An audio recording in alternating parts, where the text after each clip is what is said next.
I'm Sean Van Avery. I'm a teacher at NYU's Interactive Telecommunications program, which a lot of you might know Red Burns, who I believe was involved in Deep Dish sort of from the beginning. It's her program, and I'm happy to be here. I wasn't expecting to be talking about anything in particular today, but Jamie and I got together, and we're going to fill in for Randy, who is sick. Randy? Yeah, okay. Andy, sorry. So, initially I was thinking it'd be nice to go through and talk about, the power of blogs and video blogging and that kind of stuff. But this audience is extremely media savvy and I think has witnessed, sort of what's happened in the changing landscape over the last 10 years. So I don't really think that there's a big need to do that. But Jamie and I were talking, and we thought it would be really worthwhile to address things that are happening that seem really exciting, but some of the caveats that go with it. And first and foremost, we see the internet as a miraculous engine for distribution and democratization of media, right? We see it as this place where, along with the ever-lowering cost of the means of production, from $1,000 cameras to something that costs $50, like the flip camera that Witness is using, that can be immediately put online and sent sent around the world. But when we look at what's happening on the internet, we see, a tremendous commercialization happening, right? We see a shift in, from the traditional media gatekeepers to a new type of gatekeeper who, there's no secret that it's Google, who supposedly, is responsive to what people need and want to see. But what people need and want to see is oftentimes not really going to change the world. It sort of just feeds into this culture, this news bite culture, this very short content culture, this clip culture that we have. And I think YouTube is sort of a prime example of that. And something that may not serve this community or community of people that really have a need and have a desire to illustrate what's going on in the world and affect change. And I'm going to let Jamie talk a little bit about some of the real practical issues with YouTube. And so, sure. Okay. I don't know if it works. Well, hello. I wanted to talk about some of the practical challenges. Deep Dish was one of the main reasons Deep Dish was founded, as we learned from Didi, was to control the means of distribution.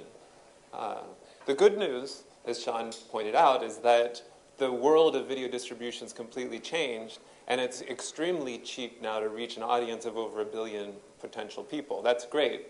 The bad news is that we still don't own the means of distribution. We're tantalizingly close, but we don't own the means of distribution. I'm going to talk about 2 obstacles to owning the means of distribution. One of them, and I think these 2 obstacles outline what our big political challenges are for video activists moving forward. One of them is video formats, and the other is centralized control of distribution. I think the video format is one of the most important, which is also one of the hardest to wrap our heads around. So I'm going to try and do some gross simplification and come up with some overly simplified and somewhat inaccurate analogs that still, I think, convey what's really critically important on the issue. So with free and patent-free and open-source video formats, I think, are critically important. We've all familiar with free and open-source software, like Firefox and other programs that are both free to use and also have no restrictive patents or copyright on them, so you can copy them and use them wherever you want. Video formats is similar but slightly different. By video format, I mean if you're using a program such as Final Cut to save your video project, you're saving it in a QuickTime video format. If you upload it to YouTube, YouTube will convert it to a Flash video format. both of these formats are owned by corporations. And those corporations, through copyright law, have an ability to control how they're used and how you can manipulate them. To use a rough analogy, how many people have worked with 3/4-inch analog video? All right, now we're talking. Okay. So 3/4-inch analog video is like a free format. The reason is because you can buy any number of 3/4-inch tape decks. You can buy any number of brands of 3/4-inch tapes, and they all work together because there's an open format there. So imagine if you're sitting there in 1988 when we were using 3/4-inch, or if you're in Paper Tiger, it would have been 1995 or 96. And someone said, hey, you know what, you can use 3/4-inch videotape, but we've got this special cool video recorder that's fancier, faster, cooler, and neater and does the job better, but you have to use our proprietary videotape that doesn't work in any other video recorder. You might look at that suspiciously and say, you know what, that's all fancy, schmancy, and really cool, but I don't think I want to be completely dependent on you for the hundreds, if not thousands, of hours of videotape that I want to be accessible for the next 100 years. That is similar to video format. When we record our video in QuickTime formats, in Flash formats, in formats that are owned by corporations, we are relying on them and entrusting them with our ability to continue using software that can access them and use these formats. And I think that's one of the quintessential and important issues for video activists moving forward, is to be very conscious of how we are saving our video programming. Fortunately, there are alternatives that are free and open source, such as the OGG Theora format. And it is up to us to build a movement to make those widespread and as universally used and accessed as Flash video.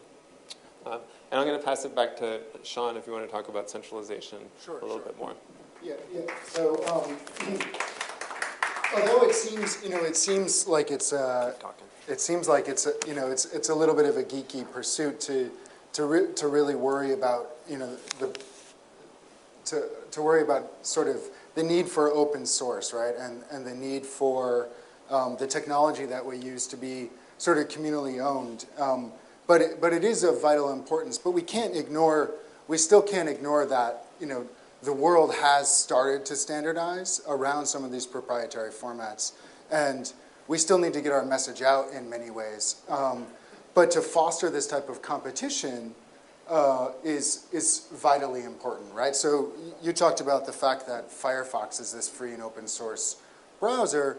And in a lot of ways, Firefox exists to keep checks on Internet Explorer and some of the other more proprietary software. If Internet Explorer were the gateway to the Internet, if it were the thing that we use to access the Internet, if there wasn't a check provided by Firefox, it would be a fundamentally different place, right? It would be less open. We'd have less ability to publish. We'd have probably ads dictated on every site that we went to that were actually part of the software itself. Fortunately, that didn't happen. I think, similarly, we need to make sure the same thing happens in the video space. And that comes back to YouTube, right? YouTube has become this necessity, right? We have to, in order to get our media seen, or people believe in order to get your media seen, if it's online, it pretty much has to be on YouTube. And YouTube has done a tremendous job in developing technology that makes it easy, quick to publish, that doesn't really have censorship problems, although that's starting to change, right? So as YouTube comes under increasing pressure to make more money, we see more and more limitations start to happen with the types of media that can be on YouTube, whether it's in the name of copyright and so on. So one of the big things that's happening is there's an act which I think was passed in '98 called the Digital Millennium Copyright Act. How many of you are familiar with that? Right. So one of the things that happened with that act is it allowed sites like YouTube to exist, to allow anybody to upload media, but then it gave the power to copyright holders to send basically a cease and desist letter to YouTube to take something down. Corporations and politicians and other people who are anti some of the media that's up there are using that tool to force takedown of media that they don't approve of. And so that's one of the dangers, right? So, and it's a very difficult appeal process. So if you put something up that's critical of a politician or critical of a corporation, they're going to use this tool, abuse this tool to get your media taken down. And then in order for you to fight back, it's a pretty lengthy process to prove that you're not violating somebody's copyright or somebody's trademark or something like that. So, as this stuff becomes centralized around a body like YouTube, it starts to become less free and less open and less democratic. And I think that's something as media activists that we have to deal with, and that's something that we have to be conscious of. And not only that, when we actually upload media to a place like YouTube, we're transferring or we're giving up rights. We're giving up ownership rights. YouTube can republish that media in any format they want, repackage it in any way they want, recontextualize it in any way they want, without your blessing, which can be very problematic. Plus, they're serving ads on it, and who knows what the ads say. But so, having said those things, there have been efforts out there in the world. I don't know if somebody wants to drive a computer, but there's a site called ourmedia.org, which was an attempt at sort of making a more open video publishing platform. Unfortunately, it's kind of sort of fizzled out. It was started in collaboration with the Internet Archive back in, I think, 2006. And it's sort of lost a little bit of traction the last couple of years. But efforts like it are very important to foster as we need this open access to channels of distribution. And unless we're all going to go out and build the YouTubes, brand new YouTubes, and support that and put up the amount of cost and technical infrastructure that it takes, we have to start supporting places that have taken that effort on. Another effort is the Denver Open Media group, right? So Denver was without a public access for a long time. A bunch of internet people hopped on and took control of the Public Access Foundation in Denver and have started to make a free and open source, or build off of a free and open source platform for publishing called Drupal. And part of that allows anybody to upload media into the platform and an easy way to distribute that media between other access centers around the country. And those types of infrastructure changes in the way that we work have to, they have to be as open and as easy as YouTube for people to use them. And I think that's of paramount importance. We're competing for eyeballs with Lonely Girl 15 and with all of the other sort of internet memes that are happening. And if we don't have the ability to publish on par with them, we're going to be at a loss. And so things like this are another thing that's of paramount importance. Do you have anything to add to that? Sure, I can just give a quick closing. Is that? I want to talk about two little more things if we have time. No? Okay, all right. Okay. So I just want to say in closing that the Deep Dish TV and the people in this room are responsible for one of the greatest revolutions in activist video. And that's not just in terms of practice, but also conceptually. I think the people in this room, as well as many other people that we all work with, change the way we think about video from a progressive perspective.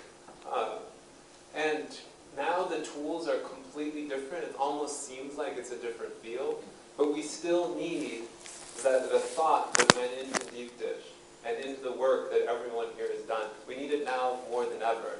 And I think it's easy to forget that if you feel overwhelmed with the tools and overwhelmed with how things have changed.